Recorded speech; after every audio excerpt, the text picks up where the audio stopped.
All right. I'm going to do a bit of a movement guide here.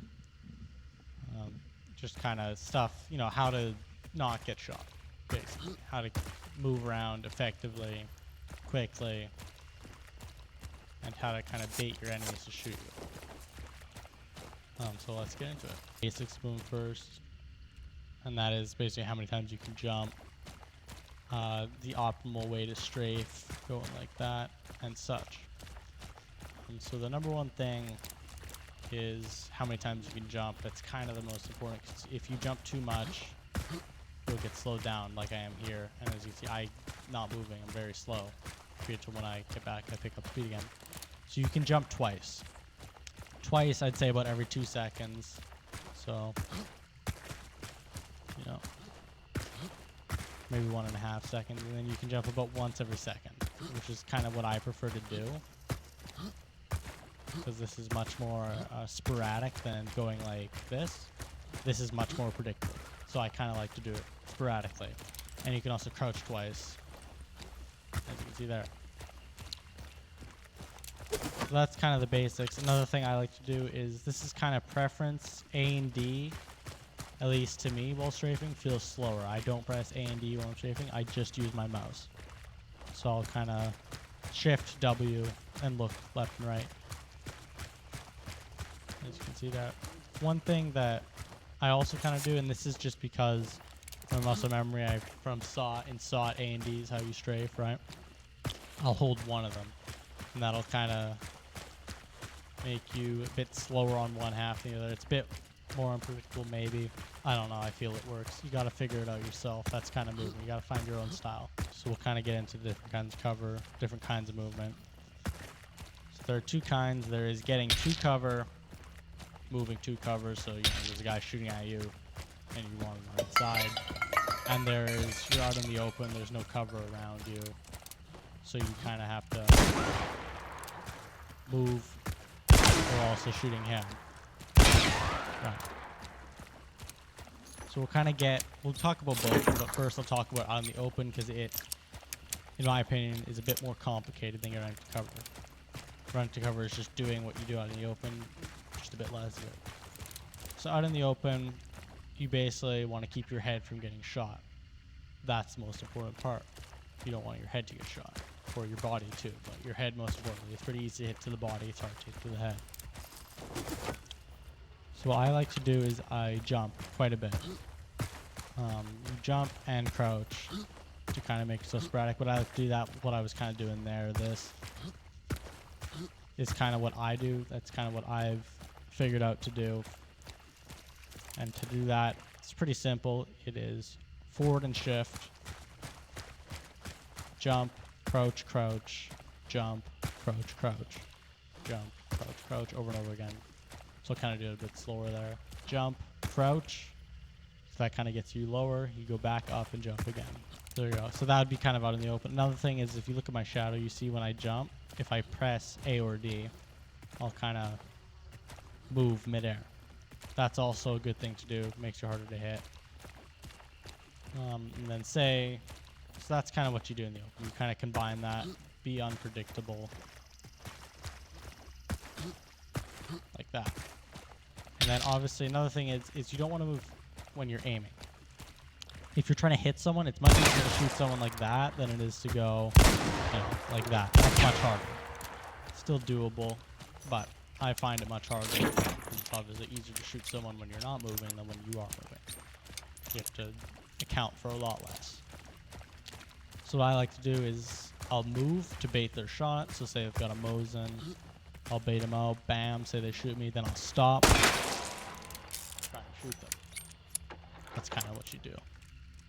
Obviously, you kind of have to figure out the timing of the guns. If they have, like, say, a carbine, it's not going to work because they're just going to keep shooting. Or if they have levering, or fanning, your chances are pretty slim. They're probably going to kill you just because they fire so many bullets. It's pretty hard to dodge, but you're less likely. That's what matters. So that's kind of out in the open. That's what I like to do out in the open. I'll kind of reiterate it again, just in case my words aren't very clear.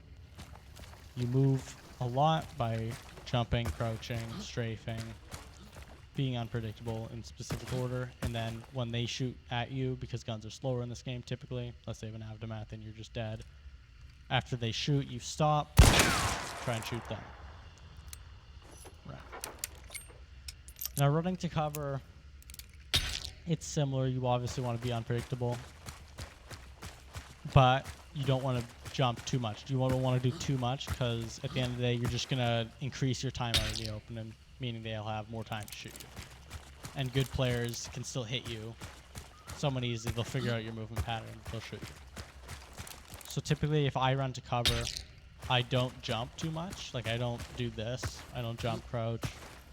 I'll maybe throw in one of them every once in a while, you know, maybe a double crouch, maybe one of those, just to kind of get you to cover quickly. And then you strafe, obviously, as you're running. Keep your head down. Another thing is I like to look down and even melee sometimes. Hold down your melee, because that'll get your head down more, kind of bend you over. And that'll make it so your head goes to the door quicker. Like, right now, you probably couldn't headshot me right there. You couldn't headshot me, but you can see my body, whereas if I was just like that, you could still headshot me. Right? And then say you're inside.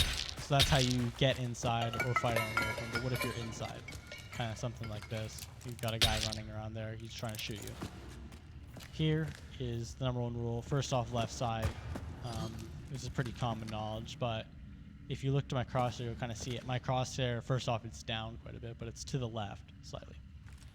So that means if I peek from the left side like this, you'll see less of me than from the right side. So if you can, peek from the left, right? But here, in this place, for example, it's much easier to peek from the right because you can see more. So what you want to do is say they peek here, you do. What you don't do, you don't re-peek. They're going to be looking there. They're going to shoot your head.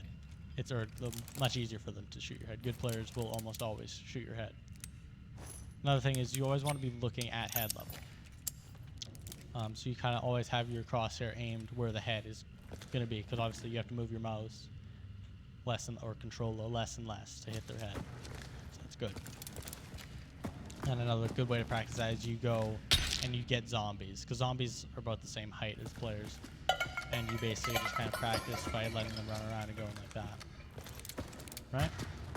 So just reiterate, don't re-peek. What I like to do is I might through the wall, maybe I'll jump across like that. Just unpredictable. Or I'll just go to a different angle. You know, I won't re-peek. I might run around, kind of try and peek from here maybe, you know, whatever. But also wall bank. This is like the #1 thing people do, shoot through walls. If you know, say you shoot someone there and you see they're holding that angle, because lots of people do that. You'll shoot at them and they'll just sit there and wait. You shoot them and then you go behind here and you hit them again. Kind of wall bank. I hit the wall there, as you can see, but kind of a wall bank, because they literally can't see you, whereas you can kind of predict where they're going to be. Alright. Other thing is light foot.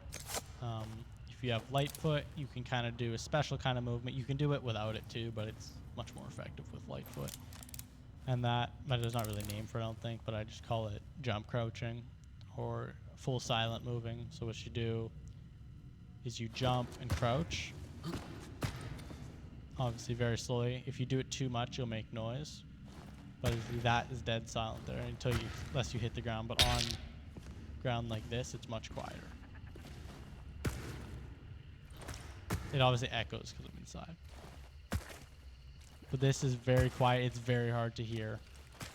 And you can kind of outplay your opponent. So that's how you do that. So I'll kind of reiterate it again. So you're crouching. Typically, you can do it well. You can do it like that too. But typically, you're crouching because if you want to be quiet, crouching is quieter. You jump and you crouch. So it's jump, forward, crouch. Or jump, shift, forward, crouch. And then maybe you can either sit still, or if you don't care too much, you can just walk. Kind of go like that. And that is much quieter than just crouch walking.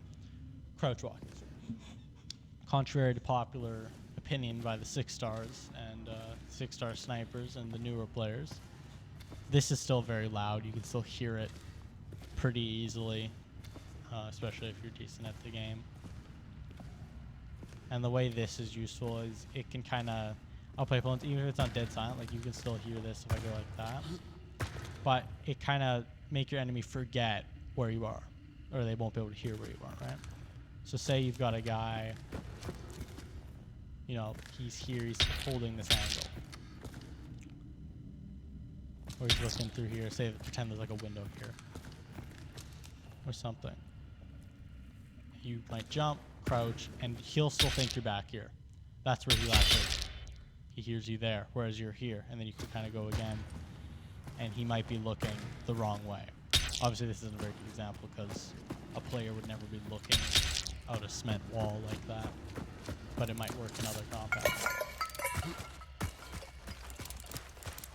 And on high grounds, the movement is not, it's pretty similar. You want to peek from an angle they're not expecting you. So say you're here, there's a guy down there. Don't peek like this if you can help it, because that's where they're going to be watching. They're going to be looking here. They're going to expect you. Obviously, that is better than this. So you want to stay with a head glitch if you can. But maybe instead of doing that, you peek like this. Or, you know, like that. Something different. Or maybe you full jump across like that and kind of will shoot here, whereas you're over here. That's pretty simple. From the low ground, there's not much you can do. Like it's, well, there is lots you can do. I would say predict where they're going to go. So say you see a guy shoot you from here. You can either watch here and kind of move along like this so they don't know where you are. Don't crouch because your head will get shot because your head is forward when you're crouching. Much easier to hit. Right? So that's kind of what I would say for that. Another thing with movement is map knowledge helps a lot because you can get to spots many people will know. For example, say there's like, you know, you shoot someone here, bam, they run away to peek, and then you fall off the edge like me, because that's what all good players do. But again, say there's guys that shoot them, you can jump and get to this kind of little ledge here. Not many people know about, and then you can peek here. So when he re-peeks, you're here. This is not not many people would expect that. Whereas he might think you're here, because that's a logical, or he might think you're running around like that. So he'll be expecting you. This is his POV. He'll be looking like this, whereas you're there. Like no one would look there, and I wouldn't look there. Right?